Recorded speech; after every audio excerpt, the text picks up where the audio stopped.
Député élu sur la liste Foscori pour un Bénin émergent, connu pour son engagement, son activisme politique aux premières heures du régime du changement, est depuis caractérisé par un silence que nous allons essayer de creuser, d'analyser.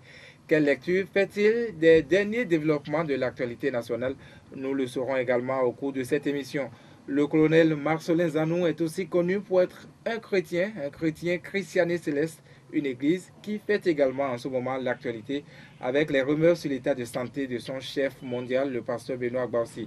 Nous en saurons davantage sur ces différents sujets. Bienvenue à vous, à mes auditeurs. Bonjour, bienvenue à vous, colonel Marcelin Zanou. Oui, bonjour.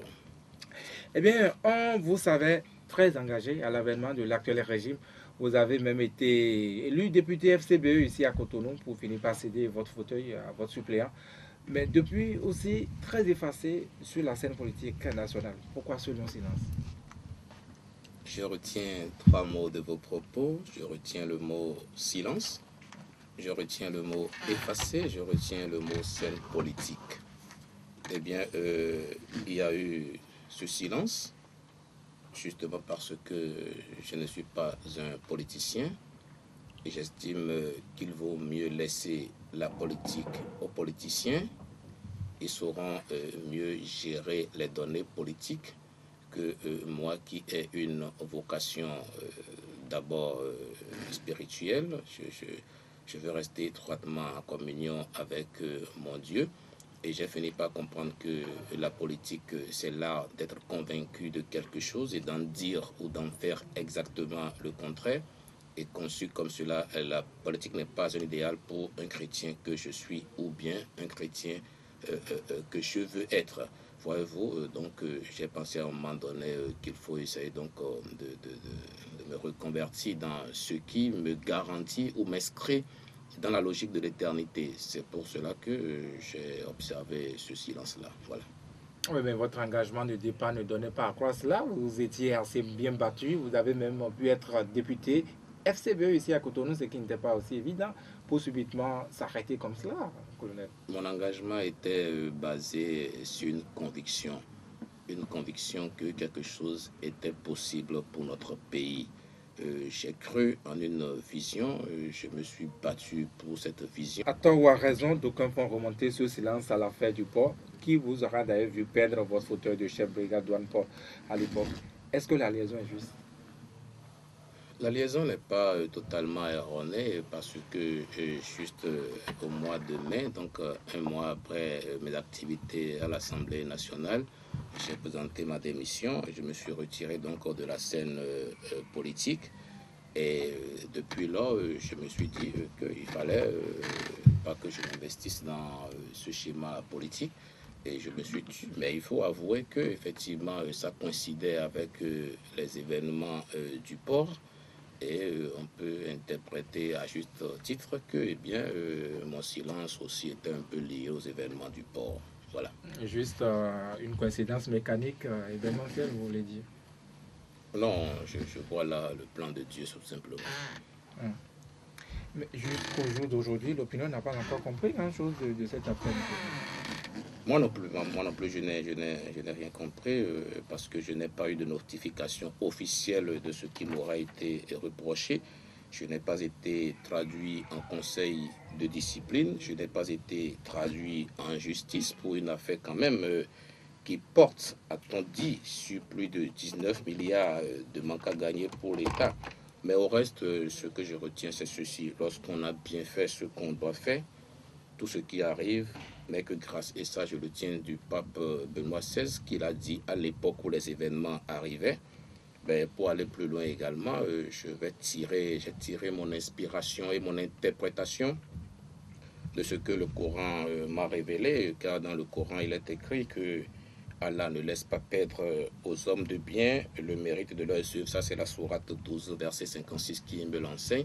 Donc, je sais que ce que j'ai fait, c'était dans l'intérêt de mon pays. Ce que j'ai fait, je l'ai fait par amour pour mon pays, par amour pour les Béninois.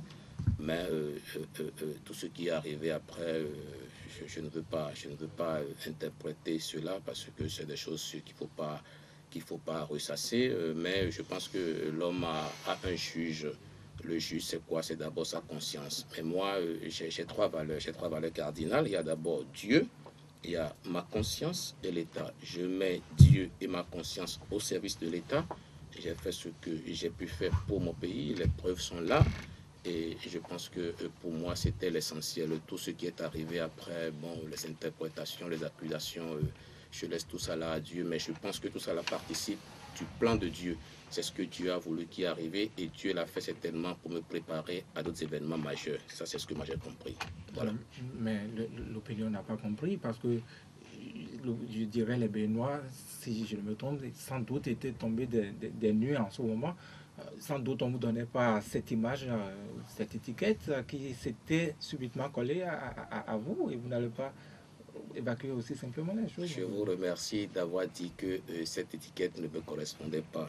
Beaucoup de ceux qui me connaissent, mes collaborateurs au port, savent ce qui s'est passé et ils savent que ce n'est pas là la réalité. Mais ce qui est sûr, aujourd'hui, la réalité est connue de beaucoup de gens et absolument, moi, je ne me reproche rien. Allez, je pense qu'il faut passer cette question-là. Absolument. On passe comme vous voulez, mais vous avez été député oui. À la 5e législature, cette législature qui est toujours en place. Mais avec le recul, avec la distance, comment vous appréciez, vous, la 5e législature aujourd'hui? Je pense que mes impressions sur la 5e législature sont très bonnes. Parce que cette législature traduit le sentiment profond des Béninois. Vous voyez, là-bas, c'est un champ de force. Et on voit les forces en présence. À un moment donné, une force prend le dessus, à un moment donné, l'autre prend le dessus. C'est ça qui caractérise également la vitalité et le dynamisme d'une démocratie. Et par rapport à cela, moi, je pense que cette législature, pour moi, de mon point de vue, elle est très bonne même. Voilà. Malgré les agitations, malgré les soubresauts, malgré le remue-ménage qui s'observe et pas forcément au bénéfice du régime actuel. Oui, c'est ça justement, c'est ça qui fait que je dis qu'elle est bonne. Étant entendu que le Parlement n'aurait dû jamais être, mettons, une caisse de résonance ou une boîte à lettres où tout se passe le plus facilement du monde. Voyez-vous, et je pense que c'est un haut lieu de la politique, c'est un lieu d'échange, c'est un lieu de débat. Et ce qui se passe aujourd'hui traduit cette réalité-là. Et c'est pourquoi moi, je pense que eh bien, les députés ils jouent leur rôle, chacun dans son compartiment. Et c'est ça qui, moi, me fait dire que eh bien, la démocratie béninoise, de ce point de vue-là, est en marche. Et quelle lecture avez-vous du rejet du dernier budget de l'État? Il s'agit là d'une question hautement politique. Et je crois qu'on s'était déjà entendu que je n'allais pas aborder les questions hautement politiques. Voilà. Eh bien, colonel Marcelin Zanou, on a dit également, même si vous ne voulez pas aborder les questions politiques, on a dit également de l'Assemblée nationale qu'il y a eu beaucoup d'argent qui ont circulé pour faire voter le budget, pour parler clairement, pour que le budget soit voté, que le budget passe. Mais pourquoi la corruption a la peau aussi du au Bénin, même jusqu'à ce niveau? D'abord, par rapport à ce que vous avez dit, que l'argent a circulé, oui, bon, c'est des rumeurs qui ont circulé depuis toujours et qui font état de ce que dans ce pays, tout s'achète et tout se vend, y compris la conscience. Et je pense que ceci ne participe pas d'une bonne gouvernance. Et par rapport à cela, si tant est que ce que vous avez dit est vrai, à savoir que l'argent a circulé, mais qu'il n'y a pas eu l'effet recherché, c'est tant mieux. C'est tant mieux et je souhaite qu'il en soit ainsi. Alors, pour revenir à la corruption au Bénin, il faut avouer que c'est parce que nous ne savons pas ce que c'est que la corruption. On ne lutte pas contre du vent. Et je me suis rendu compte que la lutte contre la corruption au Bénin, c'est exactement comme du théâtre où chacun vient jouer son rôle, alors que le problème n'est pas traité à la racine. De mon point de vue, lorsque on veut appréhender ce que c'est que la corruption, il faut d'abord comprendre ce que c'est que la corruption. Et aujourd'hui, il y a un amalgame. On confond la corruption, le détournement, la concussion et tout ce qui participe de cette famille-là. Il y a une confusion grave de ce point de vue. Alors, quand on ne sait pas ce contre quoi on veut lutter, vous comprenez qu'il est très difficile que la lutte soit efficace. Ça, c'est un premier point. Le deuxième point, c'est que pour lutter contre la corruption, Eh bien, il y a deux données. Il y a la morale et il y a l'éthique. La morale, c'est la pensée et l'éthique, c'est l'action. Il y a une grave confusion entre la pensée et l'action et les gens prennent la pensée pour l'action. Ce faisant, on se rend compte fatalement que la lutte qui devait aboutir à réduire la corruption, eh bien, fait que cette corruption se développe. Et j'imagine que lorsque je vois des gens qui ont à charge de lutter contre la corruption viennent devant micro et caméra et prennent un air sérieux pour dire nous allons éradiquer la corruption, je me dis il a échoué déjà. Celui qui dit qu'il va éradiquer la corruption ne sait pas de quoi il parle. La corruption dans la société, c'est quoi? Eh bien, vous ne verrez jamais, et ça les médecins vont vous le confirmer, vous ne verrez jamais aucun organisme sain. Tout organisme a nécessairement un petit microbe quelque part. Et la corruption représente pour la société ce qu'est le microbe pour l'organisme. Ça veut dire que la lutte contre la corruption est une lutte permanente. Et pour mener à bien cette lutte, il faut d'abord en définir la philosophie, qui constitue la pensée, qui constitue la morale, et il faut maintenant l'éthique, qui consiste en l'action contre la corruption. Et par rapport à cela, on peut penser globalement, appréhender le phénomène de la corruption, mais la lutte, à savoir l'action, l'éthique, doit se développer secteur par secteur. C'est ce que je résume en disant que pour lutter contre la corruption, il faut penser globalement et agir secteur par secteur. Lorsqu'on prend par exemple les marchés publics, comment est-ce que la corruption se développe là?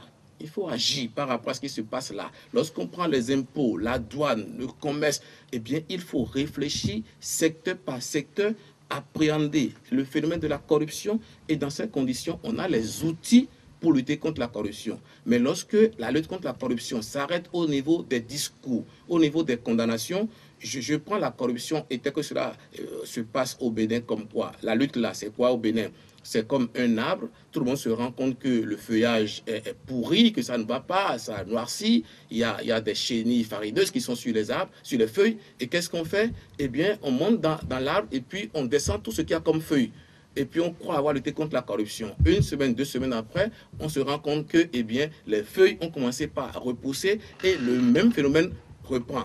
Ça veut dire quoi? Ça veut dire que la lutte contre ce phénomène-là, c'est une lutte qui doit se mener par la racine. Et quand je parle de racine, je parle d'abord, mettons, d'une lutte en ce qui concerne les comportements. Voyez-vous, aujourd'hui, on se rend compte qu'il y a trop de pression sur les salaires. Les revenus il y a trop de pression. Quelles sont ces pressions-là? Eh bien, d'abord, les charges de famille. Quand ceux qui sont au village, ils envoient les cousins, les cousines, tout le monde vient avec vous, pour rester avec vous. Et là, il y a des charges qui se créent là. Il y a aussi le fait que tous les week-ends, il y a des cérémonies d'enterrement, la communion, et il faut aller dépenser de l'argent à ces niveaux-là. Mais quels sont les revenus de ceux-là qui doivent gérer à la fois toutes ces données-là? Alors on se rend compte qu'il y a une trop forte pression sur les salaires, sur les revenus. Et le seul moyen de s'en sortir, c'est de s'adonner aux actes qui sont contraires à l'éthique. Et parmi ces actes-là, il y a naturellement la corruption. Donc moi, je pense qu'il faut commencer par lutter contre la corruption en s'attaquant d'abord à certains comportements. Ce n'est pas la dénonciation, parfois la dénonciation calomnieuse, où parfois des innocents sont pris comme corrompus et on les dénonce. Et ça, tout ceci fait qu'on ne lutte pas efficacement contre la corruption. Et quand cela se passe comme ça, soyez rassurés que c'est comme le médecin qui pose mal son diagnostic. Il va soigner un mal qui n'existe pas, pendant que le mal qui existe va se développer, va se gangréner. Et c'est ça qui nous conduit là où nous sommes aujourd'hui, car depuis des années où tout le monde parle de lutte contre la corruption, eh bien on se rend compte fatalement que cette corruption demeure, se développe. Et je pense que maintenant, il faut repenser la philosophie de lutte contre la corruption et voir quelles sont les actions idoines qu'il faut secteur par secteur pour lutter contre la corruption. Voilà un peu ce que mon opinion sur cette lutte-là qui se mène ici au Bénin. Oui, c'est à croire que les instruments qui existent aujourd'hui pour lutter contre la corruption, ces instruments-là ne suffisent pas à eux seuls. Ces instruments sont inefficaces. Inefficaces. La preuve, le mal se développe. Voilà. Oui, mais pourtant, le chef de l'État, à son arrivée, a bien mis en priorité la lutte contre la corruption. À vous entendre, eh bien, cette lutte aura échoué ou n'aura pas réussi. Ce n'est pas forcément la même chose. N'a pas réussi aujourd'hui. C'est ce que vous voulez dire. En marchant, le chef de l'État a affiché sa volonté qu'il veut lutter. Mais au Bénin, ce n'est pas le chef de l'État seul qui peut agir. Il s'agit que beaucoup de gens adhèrent à ce principe de lutter contre la philosophie, de lutter contre la corruption. Et pour le faire, il faudrait que dès lors qu'on a senti une certaine volonté, qu'on puisse mettre en place les mécanismes. Et quand je parle de mécanismes, il y a d'abord la pensée, et ensuite l'action. Et je pense que c'est de ce point de vue-là que le problème se pose chez nous en ce moment. Puisque nous en parlons, il y a une ONG qui a donné hier une conférence publique où on mettait en cause le leadership. On a donné l'exemple du Rwanda, le Rwanda qui a imprimé l'exemple par l'euro et qui aura donc porté ses fruits. On demandait au Bénin d'aller à l'école du Rwanda, à votre appréciation. Je souhaite également, si tant est que cela s'est fait comme ça au Rwanda, parce que je laisse suivre vos chaînes également, si tel est le cas, eh bien, on peut prendre comme exemple ce qui se fait au Rwanda. Peut-être que ça fera école. Voilà. Est-ce que vous arrive, c'est vrai, vous n'êtes plus actif, vous dites, il vous arrive quand même de partager vos opinions, votre appréciation sur certains faits politiques avec les gouvernants? Il faut avouer que j'ai beaucoup d'amis dans ce secteur-là. Je suis souvent consulté. Au cours de nos échanges, on aborde cette question-là et on essaie d'apporter nos appréciations. Et ça se fait parfaitement, oui. Et vous avez l'impression d'être écouté? Et ceux avec qui je discute, je ne sais pas si c'est souvent eux qui ont la décision, mais nous avons des cercles de réflexion. Et bon, la réflexion, c'est la pensée. Ça s'arrête là. Maintenant, l'action, c'est d'autres mécanismes. C'est ce que je peux dire. Oui, je le disais tantôt, mais la corruption, décidément, la peau du Bénin, de Kérékou 1 à Kérékou 2, en passant par Soglo, chacun a manifesté sa volonté de lutter contre la corruption. Est-ce que c'est pour autant les instruments qui n'ont toujours pas marché? Est-ce que c'est tout pour autant le discours qui a été juste creux? Pourquoi le Bénin spécifiquement aussi corrompu, il faut le dire? Je ne dis pas que le discours est creux. Je ne veux pas accepter que le Bénin est aussi corrompu. Ben, c'est que le phénomène revient dans tous les discours. Vous ne verrez aucun homme politique au Bénin intervenir sans aborder la question de la corruption. Mais il ne s'agit pas de condamner la corruption. Il s'agit simplement de mettre en place des mécanismes. Et ça, si vous voulez, je vais vous le répéter, je vais me répéter pour dire qu'il faut penser globalement et agir secteur par secteur. Et de ce point de vue, il ne faudrait pas confondre la morale. Il ne faut pas confondre la morale et l'éthique. Il ne faut pas confondre la pensée et l'action. Aujourd'hui, au Bénin, nous confondons beaucoup la pensée et l'action, alors que la pensée n'est pas l'action. Il faut revenir à ce principe, à ce binôme-là, et séparer la morale de l'éthique, séparer la pensée de l'action. Et maintenant, il faut beaucoup agir après avoir défini la philosophie qui va sous-tendre la lutte contre la corruption. C'est tout. Vous êtes colonel de douane, on ne peut pas parler de corruption sans penser à la douane, par exemple. Est-ce que vous avez quelque chose de spécifique pour ce secteur? Je pense que de ce point de vue, la douane a beaucoup à apprendre, étant entendu qu'au niveau de la douane, du point de vue international, il y a beaucoup de conventions, notamment, je me rappelle de la déclaration d'Arusha, qui a prévu déjà les mécanismes qu'il faut pour lutter contre la corruption au niveau de la douane. Et je pense que la douane peut participer utilement à cette lutte-là en aidant les autres à définir les mécanismes, les actions qu'il faut. Et notamment au niveau de la douane, ce qui a été fait consistait à réduire sensiblement les contacts entre les usagers et les agents, et ce qui se fait à travers les logiciels de gestion de la maison en ce moment. Et je pense que si tout se passe bien, la corruption devrait en principe reculer sensiblement au niveau de la douane. Est-ce que vous croyez que ça recule vraiment? Je préfère ne pas me prononcer là-dessus. Mais, colonel Marcelin Zanou, vous avez été très actif porte-parole de la douane. Dites-nous, est-ce qu'aujourd'hui la douane a toujours un porte-parole?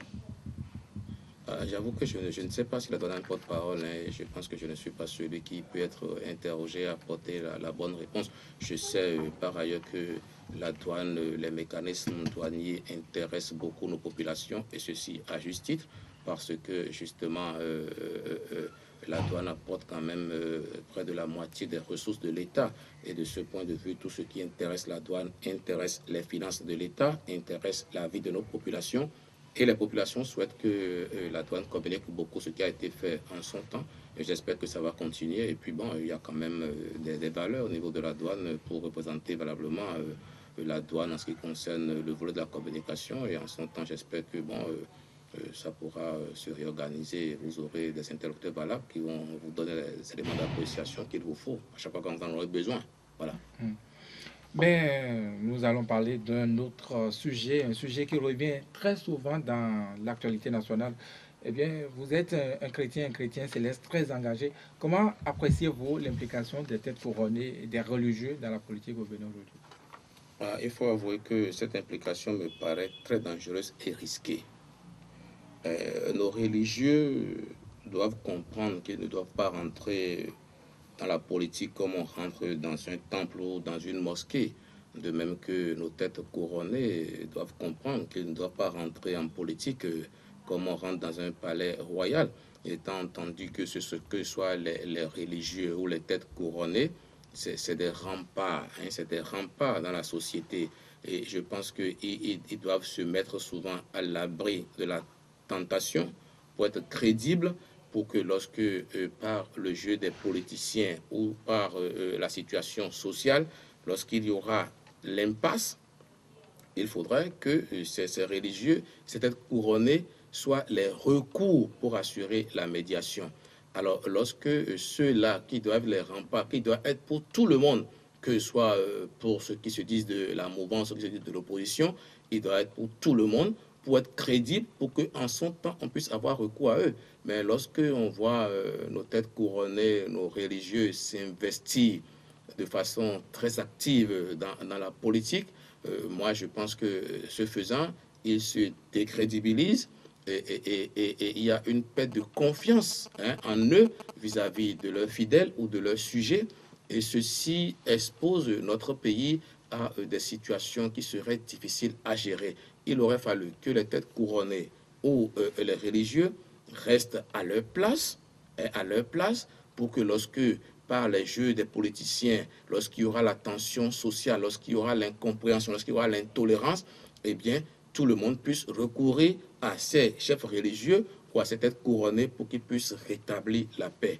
Mais si ils s'investissent comme ils le font et se déclarent pour ci ou pour ça, je pense que c'est très risqué et c'est très dangereux pour notre pays.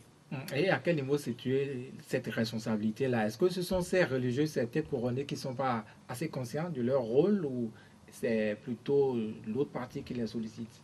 Je crois que de ce point de vue, il y a deux situations à distinguer. Il y a d'abord le fait que nos politiciens, toutes tendances confondues, ont opté pour instrumentaliser les têtes couronnées et les religieux. Ça fait un. Ben de deux, il y a également la situation de ressources, hein, qui sort ceux-là de leur palais ou de leurs églises pour aller s'investir là où ils pensent qu'on peut gagner facilement de l'argent. Alors, l'un dans l'autre, on peut dire que d'abord, la responsabilité incombe d'une part aux politiciens et deuxièmement, incombe également aux têtes couronnées ou aux religieux qui sont contraints de sortir de leur temple pour aller rechercher de quoi vivre. C'est un peu cela. Oui, si vous nous donnez à voir cette lecture, on peut croire que l'Église du christianisme céleste n'est pas sollicitée à l'abri plutôt. Vous me permettrez, ouais, quand on parle de l'implication, on voit comment cela se passe lorsque, par exemple, il y a un meeting de politiciens, que ce soit de la mouvance ou de l'opposition. Vous voyez que les têtes couronnées et certains religieux sont au devant et ils sont installés dans les places d'honneur. Alors, quand cela se passe comme ça, cela veut dire concrètement qu'ils adhèrent à ce qui a été dit et ils constituent les garanties morales de ce qui a été dit par rapport à leur population.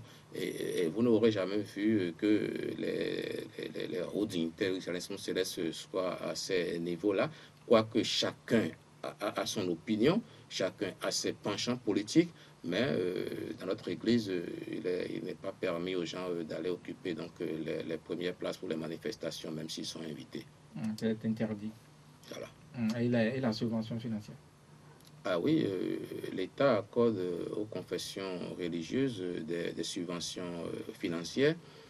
Oui, cela se fait. J'entends que trésorier général de l'Église christianisme céleste. Je sais qu'il y a certains de nos frères qui ont participé à des séances dans le cadre, ou du moins dans le cadre de concertation des confessions religieuses. Et à ce niveau-là, l'État a décidé d'appuyer les confessions religieuses. Et ceci se manifeste donc par l'octroi de subventions financières qui sont acceptées de beaucoup d'églises. Je sais que l'Église catholique n'a pas accepté cela, mais toutes les autres églises ont accepté et ont eu le pas. Mais je voudrais aussi dire que bon, ça dépend de l'interprétation qu'on fait de cet acte-là. Si tant est que l'État estime qu'il faut appuyer les religions pour construire des temples, pour se donner les moyens de la propagation de la foi, soit à travers les ondes ou soit à travers certains mécanismes, bon, l'État peut le faire, mais moi je pense que les religieux doivent pouvoir se mettre à l'abri de la tentation. Ils doivent savoir jusqu'où aller trop loin, pour que les actes qui ont été portés, pour que la subvention qui a été accordée aux uns et aux autres ne soit pas considérée comme un instrument d'achat de conscience. Et je pense que les religieux doivent se donner cette idée-là. Mais pour parler uniquement de l'Église du christianisme céleste, dites-nous, beaucoup de rumeurs ont couru ces derniers temps sur l'état de santé du pasteur Benoît Agbaussi, le chef mondial de cette Église. Comment va le vieux actuellement? Papa Agbaussi se porte comme se porterait un homme de 80 ans, parce que c'est là son âge. Voyez-vous, le révérend pasteur Agbaussi a été missionné depuis décembre 1947. Aujourd'hui, après plus de 62 ans de sacerdoce, vous comprenez qu'à 80 ans, sa vie ou sa mort sont entre les mains de celui qui l'a missionné. Bon, en son temps, il y a quelques mois, il y a eu beaucoup de rumeurs qui ont parlé de sa mort. Je ne sais pas dans quel intérêt ceci a été dit, mais au-delà de tout ce qui se dit sur la mort, moi je crois que la mort pour un chrétien, c'est le moment de la rencontre avec son Dieu. Et celui qui a servi fidèlement Dieu, qui l'a servi comme Dieu l'a souhaité, eh bien ce moment doit être pour lui un moment d'action de grâce. La mort n'est pas une malédiction. C'est ceux qui prennent la mort comme étant une malédiction qui la souhaitent aux autres. Et nous pensons que ceux qui ont parlé de la mort aussi de pasteur Agbaussi, ils se sont trompés. La preuve, le pasteur Agbaussi est revenu, il est allé au pèlerinage, il s'est montré à tout le monde, et tout le monde a pu constater qu'il n'est pas mort. Donc, le pasteur Agbaussi est là, il vit, et il se porte comme se porterait un vieux qui a 80 ans. Voilà. Et d'où étaient partis ces rumeurs-là? C'était de l'église ou de l'extérieur? Il faut avouer que les rumeurs ont commencé en octobre, quand moi j'étais en congé, j'étais en séjour à l'extérieur. C'est de là-bas que j'ai commencé par apprendre les rumeurs. Et dès que je suis rentré, ces rumeurs se sont amplifiées. Et en son temps, en tant que proche collaborateur du révérend pasteur Benoît Agbaussi, je me suis employé à démontrer en faisant intervenir directement le pasteur Agbaussi sur notre radio afin que les gens puissent l'écouter. Mais malgré cela, les rumeurs étaient toujours persistantes. D'où est-ce qu'elles venaient? Moi, je ne sais pas ce que c'est de l'église, c'est de l'extérieur. Moi, je ne sais pas ce qui est sûr. Les rumeurs ont été amplifiées, mais finalement, tout le monde s'est convaincu que le pasteur Agbaussi était bien vivant. Après, quand il est arrivé son séjour en France, nous avons organisé que la télévision aille, et que ce soit sur la chaîne de télévision Web TV ou Canal 3 ou sur Golf, et bien tout le monde a pu se rendre compte que le pasteur Agbaussi est revenu, donc il est en très bonne santé. Moi, c'est ça me suffit comme ça. Oui, c'est une évidence. Le pasteur est vivant, mais tout de même, il a été malade. Ça, c'est également évident. Non, mais je sais que je vous dis que le pasteur Agbaussi se porte comme se porterait un vieux qui a son âge, à savoir 80 ans. 80 ans, ce n'est pas la jeunesse, et il s'est mis au service de Dieu. Il faut comprendre qu'aujourd'hui, vu son âge, nous devons, en tant que proche collaborateur, nous devons de le protéger. Parce qu'aujourd'hui, lui seul ne peut plus résoudre tous les problèmes auxquels il apportait des solutions. Il faut que tout puisse se mettre dans le sillage et travailler pour lui. Et pour qu'il en soit ainsi, eh bien, il faut qu'on lui organise de temps en temps des temps de retraite pour qu'il se consacre entièrement à la prière et à la prière pour l'Église. C'est ce que nous organisons, et quand les gens ne le voient pas 2 ou 3 jours, on va circuler des rumeurs, c'est tout. Des rumeurs qui ont généré d'autres rumeurs également, beaucoup de rumeurs également, donc sur une probable guerre de succession qui se mènerait actuellement dans l'emploi. Qu'est-ce qu'il y en est réellement? Non, moi, je ne vois pas cela, hein. Je suis dans l'église, je vis dans l'église, je suis très actif dans l'église. Je ne vois pas encore des comportements qui traduisent une guerre de succession, hein. Le révérend pasteur Baussi, il est là, il est bien là. Et nous avons aujourd'hui une constitution qui a prévu dans ses articles 114 à 116 le mode de succession. Et cette succession, La constitution de l'Église? ah, parfaitement, oui, oui. Donc, il y a une constitution qui a déposé le ministère de l'Intérieur. Et nous avons déjà eu l'arrêté qui consacre cette constitution-là. C'est déposé récemment, là. Bon, c'est déposé depuis février 2009, mais ça a été signé, l'arrêté est sorti en décembre dernier. Et donc, nous avons déjà une constitution de l'Église, qui est la loi de l'Église et qui a prévu cet article 114 à 116, le mode de désignation du successeur de celui qui est révérend pasteur et chef mondial.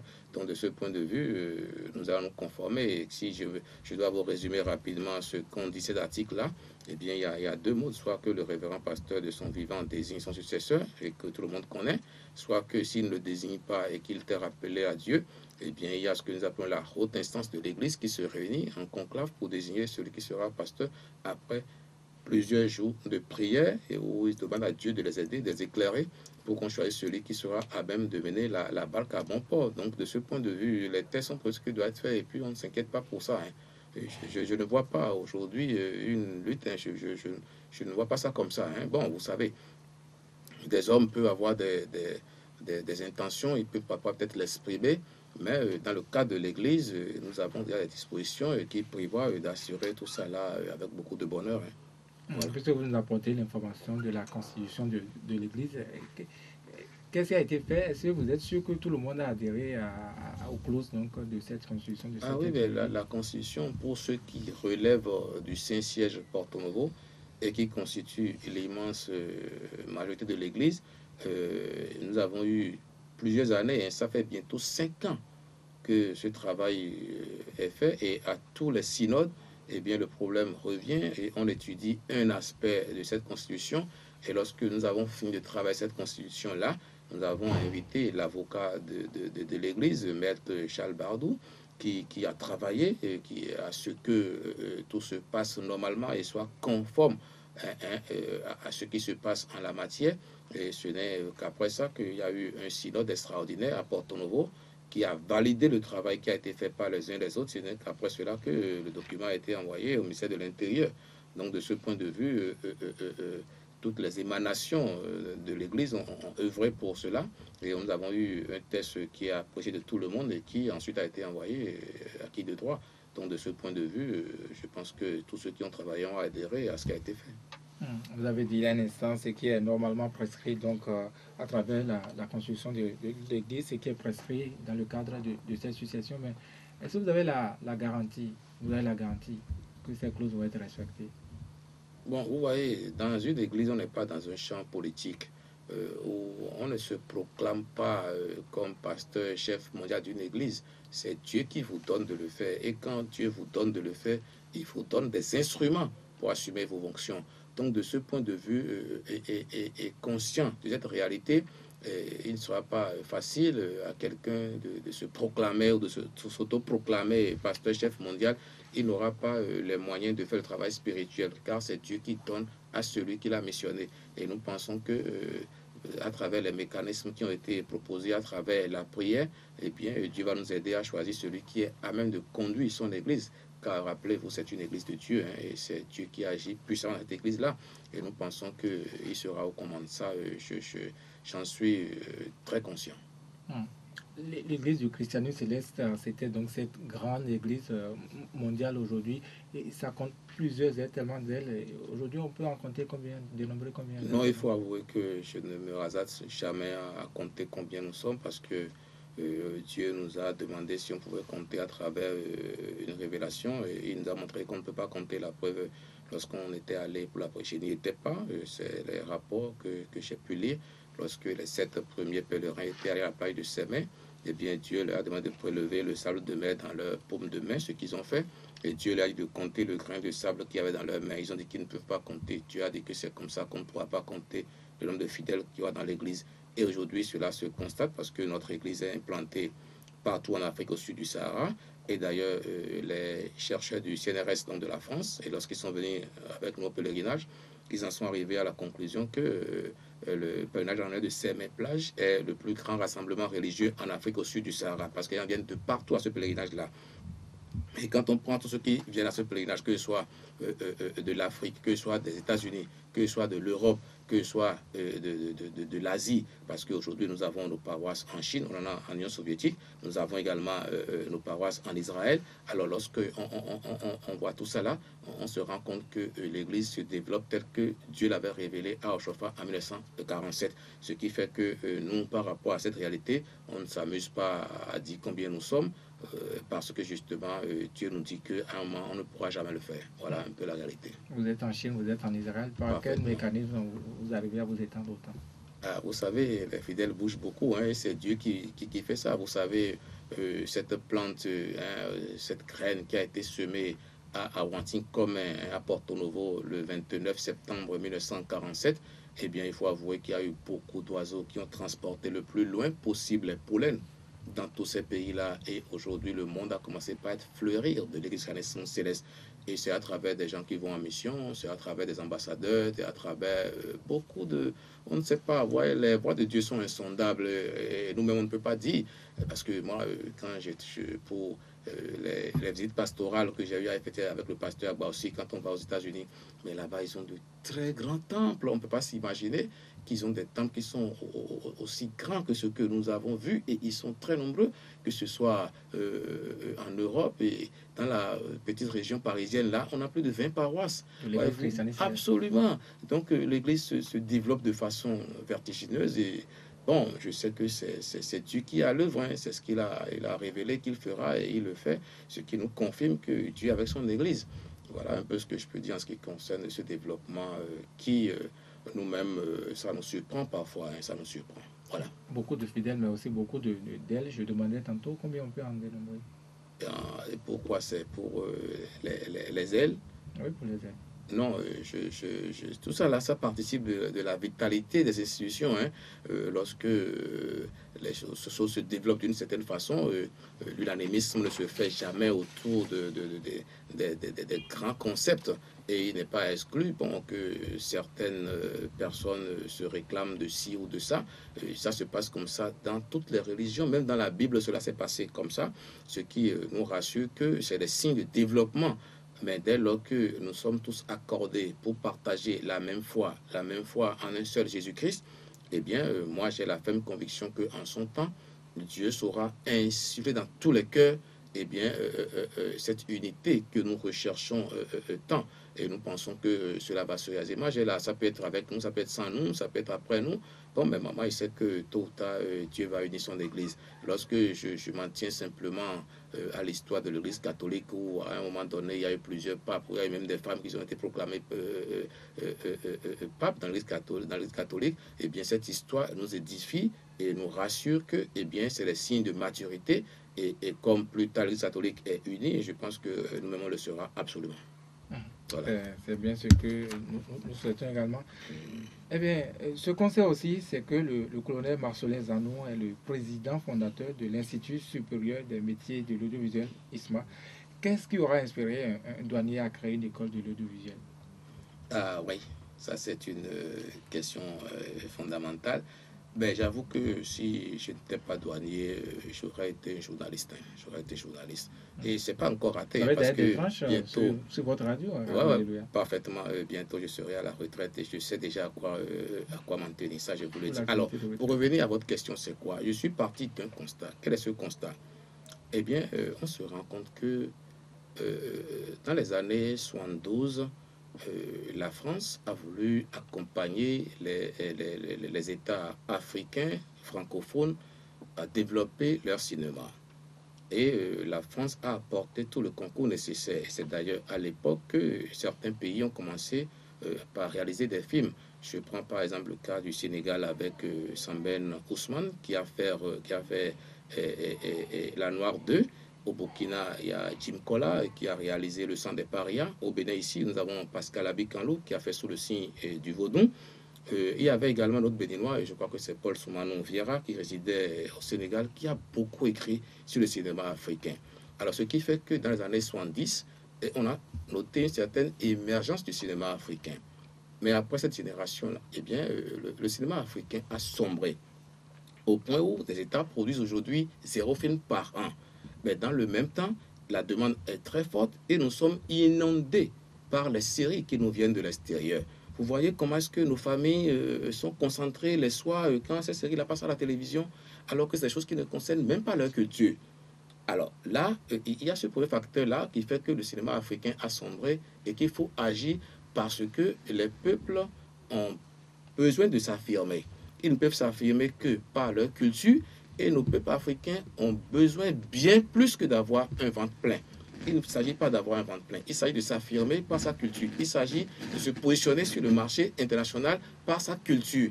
Parce que les pays qui ont basé leur développement sur leur culture, ils ont connu un développement ascendant. Je prends le cas du Japon, je prends surtout le cas de la Chine. Eh bien, c'est ça le développement qui est basé sur la culture.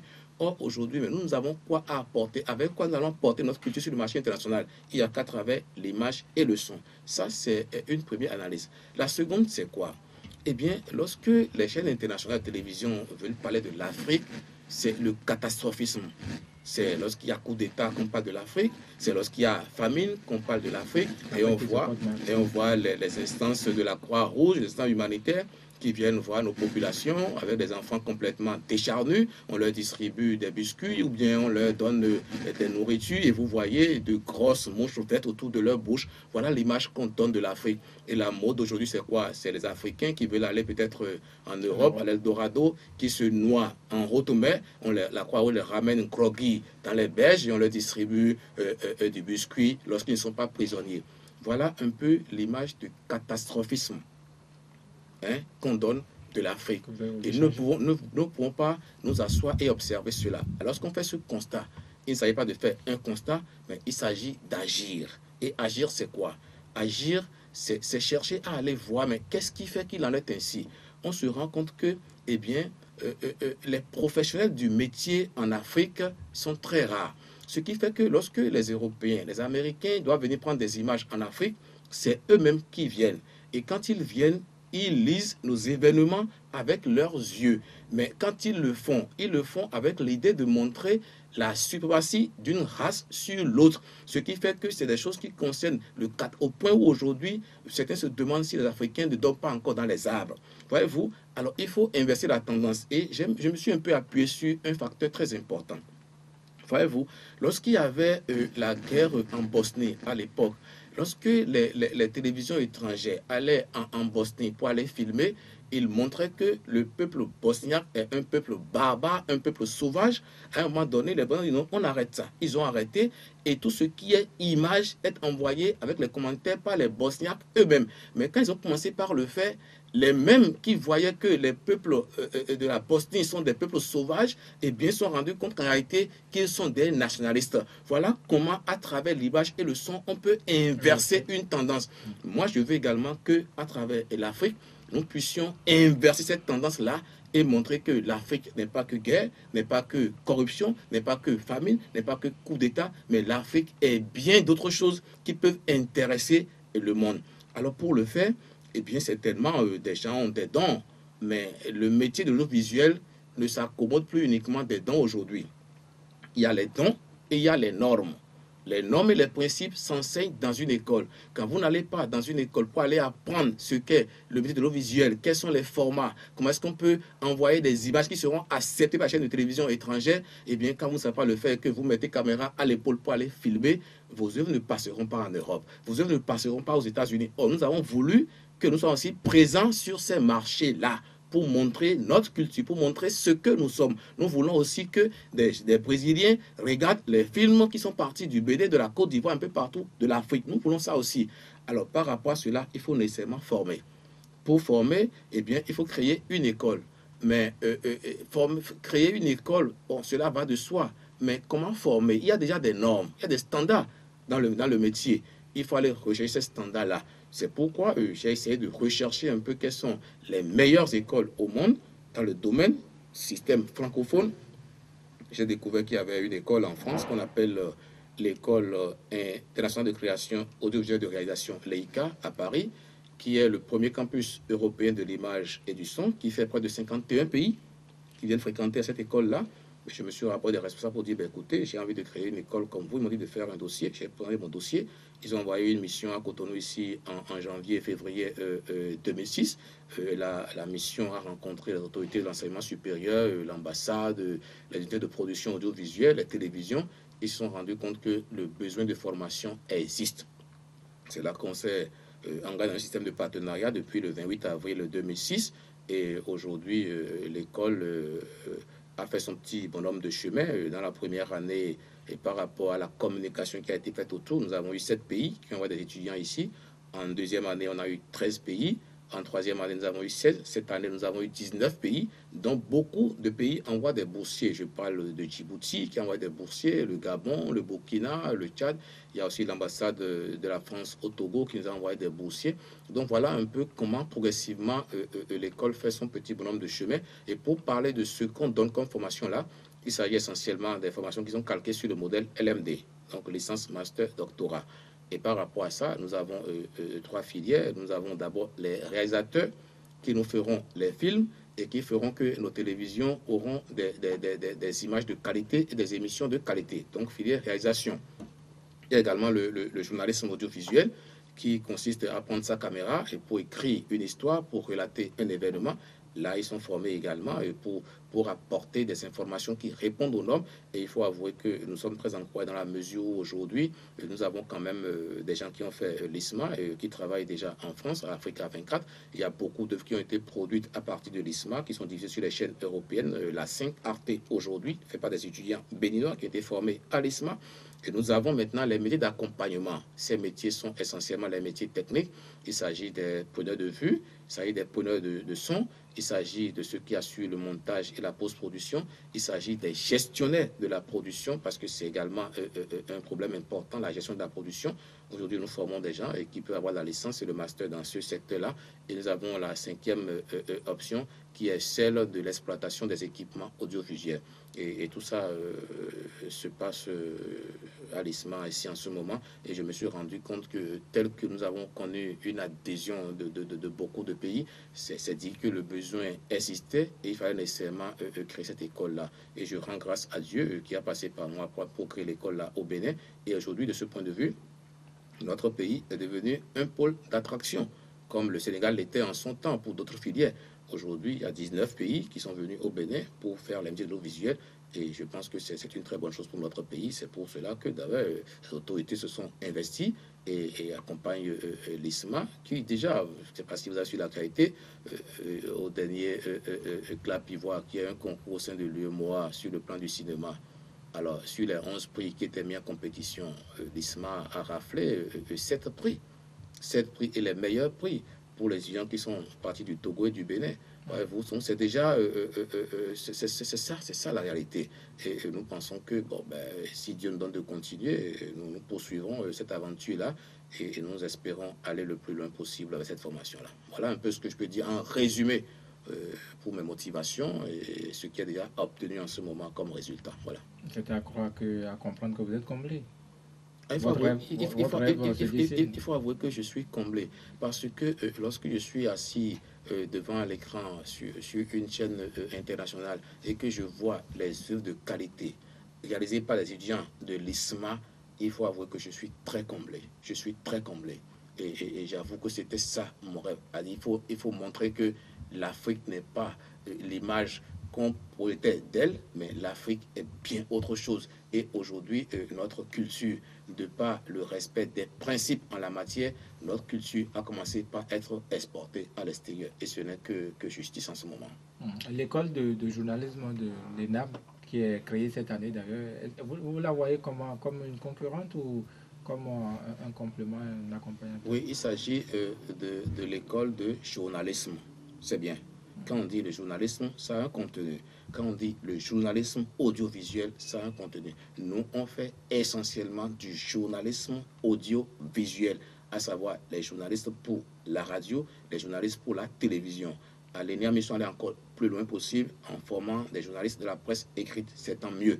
Mais je pense que l'un dans l'autre, nous devons nous compléter. Et je pense que de ce point de vue, nous allons nous engager dans un système de partenariat avec cette école pour que la formation réponde aux standards et aux normes, pour que d'ailleurs l'ensemble des écoles qui interviennent dans le journalisme puissent avoir les mêmes programmes, puissent donner la formation de qualité. Donc moi je pense qu'en créant une autre école au Bénin, c'est une opportunité. Mais je voudrais vous rappeler que déjà au Bénin, il existait une école de journalisme à Kadéon qui forme des journalistes. Donc je pense que c'est la complémentarité. Nous devons travailler ensemble. Et d'ailleurs, ça c'est moi mon souci, créer un système de partenariat pour que toutes les écoles assurent une formation de qualité qui fera nécessairement grandir l'Afrique. Pour moi, c'est un combat citoyen, c'est un combat qui concerne l'Afrique. Et nous devons nous compléter pour aller le plus loin possible dans cette formation-là. Voilà ma vision. J'imagine, vous croyez comme certains qu'il y a beaucoup de choses à faire encore en matière de presse au Bénin, en matière de... Absolument, absolument, et absolument. Il faut nécessairement que d'abord la formation de base, que nos journalistes aient la formation de base, qu'ils soient des techniciens chevronnés, et lorsqu'ils produisent une œuvre, eh bien, il faut que cette œuvre soit diffusable non seulement au Bénin, mais également à l'extérieur. Ça fait le premier point. Mais le deuxième point, il faudrait que nos journalistes se spécialisent. C'est ce qui se passe aujourd'hui dans les pays développés. On n'est pas journaliste pour être généraliste, pour dire du tout. Non, il faut que le journaliste puisse se former et après avoir une spécialité. Ça va être dans le domaine économique, dans le domaine de l'environnement. Il y a beaucoup de domaines où le journaliste, lorsqu'on veut avoir un technicien en cette matière-là, eh bien, ils deviennent des icônes et on s'en réfère à eux. Donc, je pense qu'il faut nécessairement que les journalistes épousent l'idée qu'ils doivent se spécialiser. Et par rapport à cela, il reste encore beaucoup à faire au Bénin. On ne peut pas parler de journalisme de la presse sans parler du dernier classement de Reporters sans frontières, par exemple. Selon cette référence, ça va très mal pour la liberté de presse au Bénin. Oui, moi je suis heureux, comme nous a dit aujourd'hui, que ça va très mal. Si ça va très mal, il ne s'agit pas pour nous de commencer par nous défendre, pour dire non, c'est pas vrai. Non, il s'agit de tenir compte des critères, parce que les gens qui disent ces choses-là, ce n'est pas des politiciens, ils ont des critères, ils ont des paramètres par rapport auxquels ils nous évaluent. Si on entend nous a évalué pour dire que nous sommes premiers, nous avons acclamé. Si on nous dit que nous sommes deuxième, troisième, dixième, vingtième, ou je ne sais pas quel chiffre, il faudrait qu'on puisse prendre conscience, pour qu'on prenne conscience que ça va mal et que les acteurs, si tant est qu'ils estiment que c'est leur profession, c'est ça qui leur permet de s'épanouir, eh bien, il faudrait qu'ils prennent conscience de ce qui est reproché à notre pays et qu'ensemble, à travers les instances qui existent dans le domaine, on puisse voir mais qu'est-ce qu'il faut faire maintenant pour que ceux qui tenissent l'image de la presse n'aient plus pillon sur rue et qu'on s'assure que tout le monde a été bien formé. S'il y en a qui ne l'ont pas été, mais qui ont la vocation de faire ce métier, eh bien, il est question pour leur rédaction aujourd'hui ou leur structure de les envoyer à l'école. De les envoyer à l'école pour les faire former. Moi, je me rappelle qu'en 2006, quand je voulais commencer l'ISMA, j'ai organisé un séminaire pour les gens qui pratiquent déjà le métier. Et toutes les chaînes de télévision de radio du Bénin ont envoyé des stagiaires qui ont été formés. Mais après la formation, ils se sont rendus compte qu'ils ne connaissaient absolument rien, qu'il leur reste beaucoup à faire. Et aujourd'hui, ils sont demandeurs. Il y en a qui sont à la télévision nationale, mais qui sont inscrits à l'école et qui suivent la formation. Je crois que c'est parce qu'il y a un problème de formation que nous avons beaucoup de dérives. Lorsque tout le monde aura reçu la formation qu'il faut, et que chacun sache ce qu'on doit dire, ce qu'on ne doit pas dire, parce que le journalisme, ce n'est pas le sentiment, c'est les faits. Vous relatez les faits, mais vos sentiments ne doivent pas intervenir dans la relation des faits. Or, aujourd'hui, c'est fait que malheureusement, les sentiments prennent une part prépondérante dans la relation des faits, ce qui fait que nos articles sont décrédibilisés et on estime que au lieu d'informer, nous faisons plutôt la propagande. Il faut maintenant que nous puissions inverser la tendance et faire des choses qui répondent aux normes. C'est simplement cela. De tout ce que vous dénoncez, qu'est-ce qui est selon vous la plus grande plaie de la presse au Bénin? Non, je ne voudrais pas parler de dénonciation parce que c'est très facile de dénoncer. Mais lorsqu'on se met dans les conditions de ce qu'on dénonce, on se rend compte que si on était à leur place, on ferait pire. C'est pourquoi moi, il ne me plaît pas souvent de me mettre à dénoncer, mais quand il y a une situation, il faut voir qu'est-ce qu'on peut faire pour l'améliorer. Et de ce point de vue, tel que je vous l'ai dit, ici et maintenant, il s'agit essentiellement d'assurer aux journalistes une bonne formation et qu'ils maîtrisent parfaitement les principes qui gouvernent leur métier, là, ils pourront travailler en toute connaissance de cause, en sachant toujours jusqu'où aller trop loin. Ce n'est que cela. Je vais essayer de répondre aux préoccupations exprimées. D'abord, je voudrais remercier tous ceux qui sont intervenus pour poser des questions, pour chercher à mieux comprendre et à dire leurs sentiments par rapport à certaines questions. Je vous remercie de tout ce qui a été dit. Bon, maintenant, je vais essayer de répondre aux questions. Alors, pour le premier, M. Herman Metton a voulu savoir si j'ai regretté d'avoir fait de la politique ou si j'en ai eu de bons ou de mauvais souvenirs. Oui, c'est juste. J'avoue que j'avais ma conception de la politique il y a de cela très longtemps. Et comme je l'ai dit, j'imaginais et je voyais la politique telle que pratiquée au Bénin, parce que c'est ce que je connais le plus, comme l'art d'être convaincu de quelque chose et d'en dire ou d'en faire exactement le contraire. Et je dis que, conçu comme cela, la politique n'est pas un idéal pour moi, chrétien. Et par rapport à cette conception des choses, je ne regrette pas d'avoir été en politique parce que cela m'a permis d'avoir désormais les preuves que ce que je pensais est juste et que la politique, ce n'est pas fait pour ceux qui aspirent à vivre conformément au plan de Dieu. Vous étiez venu à la politique pour changer la vision que vous avez de la politique ou pour vous faire votre religion sur ce que vous pensiez? Il faut avouer que la politique sans la morale est très dangereuse. C'est d'ailleurs ça qui conduit souvent à l'achat de conscience. Autour peut s'acheter, se vendre, y compris la conscience. Vous pensez que quelque chose est mauvais, mais on achète votre conscience et vous dites que c'est bon. C'est ça la politique. Et dans ces conditions, moi, je n'accepterai pas que ma conscience soit facilement achetée dans ces conditions-là. C'est pour cela que j'ai pensé qu'il faut, lorsqu'il y a mieux à faire, il vaut mieux s'occuper de ce qui est mieux, qui est plus rentable, qui peut témoigner de l'amour du prochain. C'est pour cela que j'ai quitté mes fonctions de député à l'Assemblée nationale pour me consacrer à des choses que je jugeais beaucoup plus utiles pour ma société, pour mon pays, et que je pourrais faire par amour du prochain. Donc, je ne regrette pas. J'ai vu des choses qui sont très bonnes. J'en ai vu également de très mauvaises. Ça, c'est une réalité. Alors, deuxièmement, il a parlé du port, des événements du port, que j'ai cité Benoît XVI. J'ai cité également un verset du Coran, mais que je n'ai pas parlé de mon église. Il faut avouer que j'ai été beaucoup soutenu par mon église. Ah ben là, j'ai été très soutenu par mon église parce qu'ils savent ce que leur fidèle peut faire, ils savent ce qu'il ne peut pas faire. Et par rapport à cela, j'avoue que si j'ai pu résister à tout ce qui s'est passé, c'est parce que j'ai tiré le ressort de mon comportement dans ma foi à travers le soutien de mes fidèles, à travers le soutien de mon église. Et ça, vous m'avez donné l'occasion de les remercier ici encore une fois, car si je n'avais pas eu ce soutien, je ne sais pas ce que je serais devenu. Si je n'avais pas la foi en Dieu, je ne sais pas ce que je serais devenu. Et je me rappelle encore jusqu'à aujourd'hui de ce chauffeur, je crois bien, de Colas, qu'on a accusé dans le même temps d'avoir volé du carburant. Il a dit qu'il n'a pas volé. Il est parti supplier leur patron qui, je crois, était un blanc, parce qu'il allait supplier. On lui a fait perdre son job et quand il rentrait, eh bien son cœur a lâché, il en est mort. J'ai eu très peur pour moi, mais grâce à ma foi, grâce au soutien de mes fidèles, grâce au soutien de mon église, j'ai pu résister et je rends grâce aujourd'hui à Dieu, car je sais par ailleurs que c'est le plan qu'il avait fait pour moi. Ça me rappelle un peu l'histoire de Joseph. Vous savez, dans la Bible, Joseph, le fils de Jacob, eh bien, Dieu lui a dit que son étoile devait briller plus que beaucoup d'étoiles. Et comme ses frères ne voulaient pas que son étoile brille, ils l'ont vendu en Égypte. Il a été enchaîné. Mais c'est dans la prison enchaînée que Dieu lui a donné la vision prophétique, le don de traduire les songes de Pharaon. Et c'est de là qu'il a été élevé au rang de gouverneur d'Égypte. Ça veut dire quoi? Ça veut dire que Dieu a un plan pour chacun de nous.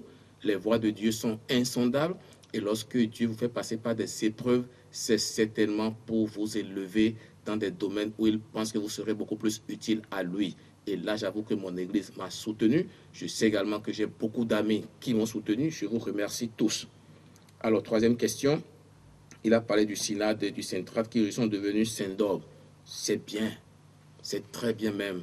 Parce qu'il ne sert à rien que les douaniers qui ont un rôle important à jouer au Bénin soient divisés. Aujourd'hui, ils ont estimé qu'il faut se retrouver, qu'il faut être ensemble. Ils l'ont fait. Eh bien, j'en suis très, très, très heureux. Et quelqu'un d'autre a parlé du pèlerinage de Sémé et a Je ne sais pas estimé... exactement ce que vous voulez dire, mais demande si la douane échappe aujourd'hui aux douaniers. Non, c'est un autre cas pour la question. Cette question-là, ça vient plus tard. Oui, bon, oui, la douane échappe aux douanes, j'en viens tout à l'heure. Je parle d'abord donc du pèlerinage pour dire que ça profite, ça profite. Parce que chaque 26 décembre de chaque année, si vous voyez le déferlement humain qu'il y a sur le marché d'Antokwa, le déferlement qu'il y a sur des gens sur des sites touristiques au Bénin, je vois que ça profite. Mais maintenant, il faut mieux l'organiser. Et je remercie le frère musulman qui estime qu'il a un projet qui peut nous soumettre. Eh bien, nous acceptons tout ce qui peut concourir à mieux faire les choses. Alors, donc, pour revenir à la question de Herman Metton, qui dit que la douane échappe aux douaniers, qu'il veut mon opinion, j'avoue que je ne sais pas comment la douane peut échapper aux douaniers. Et la douane, c'est des principes, la douane, c'est une réglementation, la douane, c'est un système de réforme. Je pense que les douaniers doivent être assez courageux pour que leur métier qu'ils sont allés apprendre à l'école, qu'ils puissent l'exercer conformément aux principes dont ils ont reçu l'enseignement. Et je sais que le métier de la douane aujourd'hui est considéré comme un art. Et tout art est fait de principes. Et tout abandon des principes est une étape vers la compromission. Je ne souhaite pas que les douaniers abandonnent les principes pour se retrouver dans la compromission. Et par rapport à cela, je ne pense pas que les douaniers, que la douane puisse échapper aux douaniers sans leur consentement. Je préfère m'en arrêter à cette réponse-là. Alors, il y a quelqu'un d'autre qui a parlé de sécurité. Non, j'avoue vraiment que je m'étais entendu avec le journaliste pour ne pas aborder des questions hautement politiques. Quand on me parle de 2011, quand on me dit d'apprécier la gestion du gouvernement, et souffrait que je ne puisse pas le faire. Et ça, c'est ma conviction des choses. Hein. Ce n'est pas en venant parler de ces choses-là comme vous le souhaitez que peut-être les choses seront améliorées, mais il s'agit que chacun soit convaincu que nous avons des actions à mener, des actions que nous allons mener dans le sens de l'amour du prochain, des actions que nous allons mener pour faire évoluer les choses dans notre pays. Nous devons œuvrer pour qu'au Bénin, il y ait la cohésion sociale, parce que s'il n'y a pas la cohésion sociale, eh bien, notre avenir sera sombre. Je m'imagine chaque fois, quand je suis peut-être sur la route et je vois ces nombreux écoliers qui quittent les écoles tous les jours, ces nombreux élèves qui quittent leur collège et qui sont très nombreux, je me dis, mais qu'est-ce que tout ce monde-là sera demain? Et par rapport à leur avenir, nous avons une responsabilité, c'est de faire en sorte qu'aujourd'hui, il y ait la cohésion sociale, qu'il y ait l'harmonie au Bénin. Parce que si tel n'est pas le cas, et que notre pays devient une marmite sociale, quand ça va exploser, nous serons tous emportés. Nous devons œuvrer maintenant à travers la tolérance, la compréhension. Nous devons œuvrer à ce qu'il y ait l'harmonie dans notre pays. Et c'est sur ce terrain d'harmonie que lorsque les étrangers, les investisseurs vont emmener leurs milliards, ça pourra permettre à notre pays d'aller de l'avant. Mais si tel n'est pas le cas et que c'est la tension sociale qui est exacerbée par les propos qu'on tient par-ci, par-là, si tel est le cas, si on continue comme ça, je suis sûr que tous nos enfants qui vont à l'école aujourd'hui, qui sont au collège aujourd'hui, leur avenir sera hypothéqué. Et nous ne devons jamais faire comme ça. Nous devons respecter cette phrase de notre hymne national qui nous invite à travailler pour la postérité. Et c'est aujourd'hui que nous devons le faire. C'est une question de responsabilité collective avant d'être une responsabilité individuelle. Donc, ne vous attendez pas à ce que moi je vienne ici pour apprécier ce que fait le gouvernement dans un sens comme dans l'autre. Mais je voudrais nous inviter tous à œuvrer pour qu'il y ait harmonie dans notre pays. Alors, après cela, je vois encore comme d'autres questions où on me demande si j'ai peur pour ma liberté. Non, j'ai pas peur pour ma liberté. j'ai pas peur pour ma liberté, parce que ma liberté, être entre les mains de Dieu, c'est lui qui me donne d'aller et de venir, et je sais qu'il saura m'entourer de tous ces anges-là, ces anges combattants qui savent protéger ceux qui veulent travailler pour Dieu. Donc, je n'ai pas du tout peur pour cela. Alors, on nous parle de l'église Carnation Céleste, est-ce qu'elle est divisée? On parle de Bedaï, on parle du pasteur Agba aussi. Non, il faut avouer que tout ce que vous voyez, que vous constatez qui est juste, qui est vrai, participe de la maturité et du développement de l'église. L'histoire biblique a fait passer les communautés religieuses par là. Nous n'échappons pas à cela, mais j'ai la ferme conviction qu'à travers le dialogue, à travers la tolérance, la compréhension, l'acceptation de l'autre, nous finirons toujours par nous entendre sur l'essentiel. Et je pense que tout est déjà en bonne voie pour qu'il en soit ainsi. Je n'ai aucune raison pour douter que l'avenir sera meilleur. Alors, quelqu'un d'autre a dit que nous allons à ses mains pour aller visiter la sirène des eaux. Bon, ça fait quand même très longtemps que je vais à la plage de Sémé. Ça fait très longtemps que des chercheurs français, américains viennent de partout. Ils sont avec nous. Pendant des années, j'ai exigé que beaucoup de journalistes aillent avec nous à la plage de Sémé. Nous les prenons en charge du 24 jusqu'au 25. Eh bien, ils sont allés apprécier. Et je crois qu'aujourd'hui, il est évident que nous n'allons pas à Sémé pour aller voir la sirène des eaux, mais nous y allons simplement parce que Dieu nous a dit d'aller là-bas. Et ce faisant, nous obéissons à Dieu, car le premier commandement qu'elle a donné à l'Église céleste, c'est d'aller célébrer en solennité la fête de la Nativité à la plage de Sémé. Et Dieu nous a révélé en son temps qu'autant Marie et Joseph sont allés à Bethléem pour se faire recenser et que là-bas naquit le Christ Jésus, Marie et Joseph sont retournés chez eux avec Jésus qui est Dieu. Il s'est fait homme pour nous sauver, donc avec la grâce. Et Dieu a révélé qu'autant Marie et Joseph sont retournés chez eux avec la grâce, autant tous ceux qui iront vivre à Sémé, dans ces conditions très très modestes, retourneront chez eux avec la grâce. Ce qui se fait et se réalise d'année en année, ce qui fait que le nombre de pèlerins augmente chaque année. Donc nous sommes allés à Sémé, on sait qu'on n'est pas allé pour la sirène des eaux, mais nous sommes allés pour aller adorer notre Créateur, nous sommes allés pour méditer sur sa parole, nous sommes allés pour nous enrichir de son enseignement, de sa sagesse, et nous pensons que ce n'est que cela. Ben, libre à ceux qui pensent le contraire de le penser, c'est leur droit, on leur reconnaît. Bon, mais nous, on n'a pas à s'en occuper, on s'occupe de ce que nous faisons. Alors, quelqu'un d'autre a parlé des têtes couronnées. Oui, c'est une réalité aujourd'hui, et nous pensons que la société civile, dont les têtes couronnées sont membres, doit œuvrer pour que on nous sauvegarde ces têtes couronnées-là. Il faut qu'on puisse les mettre à l'abri de la tentation, car souvent c'est la tentation qui les conduit à prendre parti pour ci ou pour ça. Et quand ils prennent ces partis-là, eh bien, ils sont complètement décrédibilisés. Ils n'ont plus de crédit auprès de leurs sujets, de leurs fidèles. Et dans ces conditions, eh bien, l'homme de Dieu ou la tête couronnée n'a plus aucune valeur parce qu'il est contesté par ceux-là même qui devaient respecter sa couronne ou son sacerdoce. Donc je pense que les hommes qui sont les hommes de Dieu, les religieux et les têtes couronnées n'ont qu'à rester à leur place. Il appartient aux politiciens d'aller vers eux et non l'inverse. Et nous pensons que ceux qui veulent que les têtes couronnées constituent les remparts doivent les aider pour les mettre à l'abri de la tentation. Après cela, il y a quelques questions qui concernent la douane. On parle de la gestion des véhicules d'occasion et consorts. Non, souffrez que je ne puisse pas en parler ici maintenant parce que je ne suis pas le porte-parole de la douane.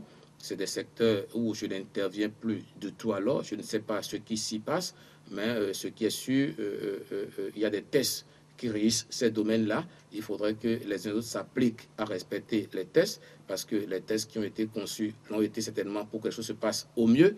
Et il faudrait que nous puissions contribuer à ce que les choses se passent au mieux pour que tous les acteurs trouvent leurs intérêts. Ça, c'est le plus important et c'est ce que je peux dire de façon très, très laconique sans aller en profondeur. Alors, après ça, quelqu'un, donc M. Sylvestre Armandino a parlé de la prolifération, et c'est le dernier, de la prolifération des paroisses. Oui, je voudrais vous rassurer que maintenant, nous avons des tests.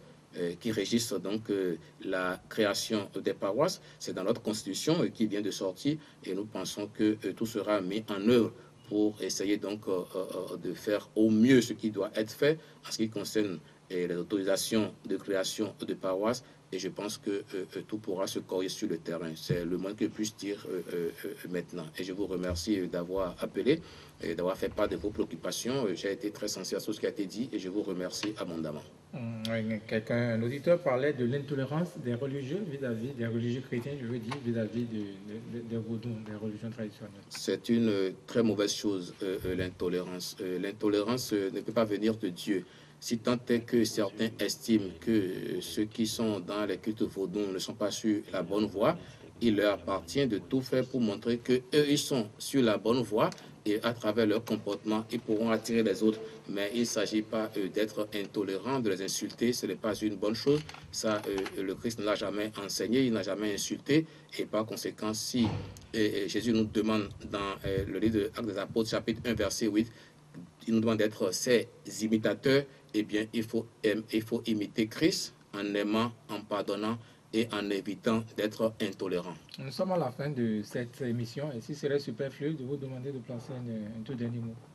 Oui, un tout dernier mot, c'est pour inviter les uns et les autres à beaucoup de sérénité, à beaucoup de sérénité face aux épreuves. Lorsque vous êtes dans des épreuves, il faut toujours comprendre que c'est un message que Dieu vous donne, que c'est le doigt de Dieu, et faites tout pour rester en communion parfaite avec votre Dieu. Il va vous révéler ce qu'il veut vous dire à travers les événements et les épreuves auxquelles il vous soumet. Et je pense que c'est ce que j'ai retenu dans ma vie. Et je pense que j'invite les uns et les autres à faire confiance en Dieu. Dieu ne trahit jamais. Et quand on lui fait confiance, il sait vous élever le moment venu. Voilà. Merci donc à vous, colonel Marcelin Zanou. Ce sera donc tout pour Cas sur table de ce jour, vous l'avez compris. Merci également aux nombreux auditeurs et aux techniciens qui nous ont accompagnés. Et à dimanche prochain.